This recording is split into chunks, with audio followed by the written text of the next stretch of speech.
Assalamualaikum, bersama saya Taufik Hassan dalam edisi Buletin Selatan 27 November 2014. Hasil kutipan negeri Johor dijangka mencecah 1.5 bilion ringgit pada akhir tahun ini dan prestasi kewangan pula dijangka terus kukuh. Menteri Besar Johor Datuk Muhammad Khalid Nordin berkata situasi ini berlaku apabila kewangan negeri dijangka mencatatkan lebihan kira-kira sebanyak 400 juta ringgit, bukan defisit. Beliau berkata demikian menerusi catatan Facebooknya. Selain itu, katanya Rizab Tanah Negeri Johor juga mencatatkan angka sebanyak 2.76 bilion ringgit dan ini merupakan bukti jelas Johor berjaya menguruskan ekonomi dengan baik. Tambahnya, situasi ini juga membuatkan pihak tertentu mahu menguasai Johor. Sementara itu, bagi memastikan prestasi pembangunan ekonomi Johor kekal berdaya maju, kerajaan negeri kini di peringkat akhir penyediaan Pelan Pertumbuhan Strategik Negeri Johor. Pelan berkenaan bertujuan memastikan pembangunan yang lebih menyeluruh dan memberi manfaat kepada setiap rakyat di negeri ini. Datuk Muhammad Khalid turut menegaskan pertumbuhan ekonomi bukan segala-galanya dan beliau sedar akan cabaran yang lebih besar. Justru katanya melalui idea, saranan dan luahan rasa rakyat menerusi Pelan Suara Hati Johor, ia mampu digunakan sebagai satu pendekatan inovatif bagi memastikan pembangunan yang dirancang lebih bersifat inklusif dan adil. Ia terutamanya semasa proses pengubalan dan pelaksanaan polisi yang memberi kesan besar kepada rakyat. Para pegawai dan anggota polis bantuan diingatkan supaya mematuhi prosedur pematuhan standard dan integriti dalam melaksanakan tugas demi menjaga nama baik institusi kepolisan di negara ini.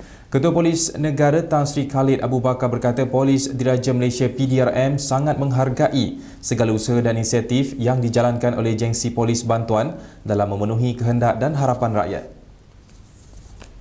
Pada kesempatan ini saya ingin mengingatkan tentang beberapa perkara kepada agensi polis bantuan, terutamanya yang membabitkan integriti dan pematuhan standard.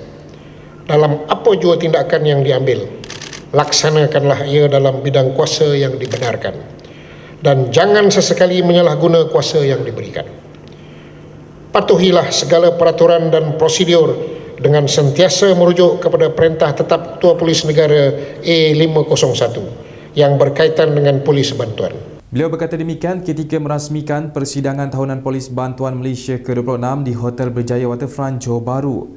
Persidangan tersebut anjuran Petroleum Nasional Berhad Petronas dengan tema kompetensi, relevansi dan hala tuju polis bantuan ke arah kesejahteraan negara.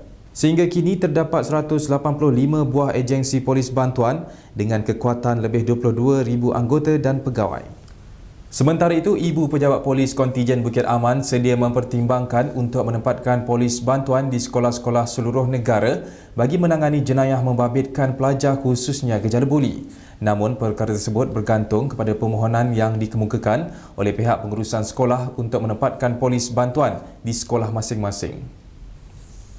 Kita serahkan kepada pengurusan sekolah. Okey. Jadi kalau mereka Kita mohonlah. memohon untuk mewujudkan polis bantuan, kita boleh buat kajian dan membuat untuk peruntukan yang sepatutnya lah, insya-Allah. Beliau berkata demikian ketika sidang media di persidangan tahunan Polis Bantuan Malaysia ke-26. Tambah beliau, hanya warga Nepal sahaja dibenarkan untuk menjadi pengawal keselamatan di negara ini melalui arahan yang telah dikeluarkan oleh Kementerian Dalam Negeri KDN. Dalam perkembangan lain, katanya pihak polis kini sedang giat menjalankan operasi memburu lebih 40,000 orang gangster berbahaya di negara ini menerusi penguatkuasaan Akta Pencegahan Jenayah POKA. Tindakan berterusan, ya. Tindakan berterusan. Kita semua tahu bahawa kita ada Akta Pencegahan Jenayah atau POKA yang kita guna pakai sekarang ini. Tapi apapun tindakan-tindakan kita adalah berlandaskan undang-undang, ya. Jadi kita tidak maulah menangkap orang tak tentu pasal. Jadi apabila cukup keterangan, cukup maklumat-maklumat yang lengkap berkenaan kegiatan mereka, kita akan ambil tindakan.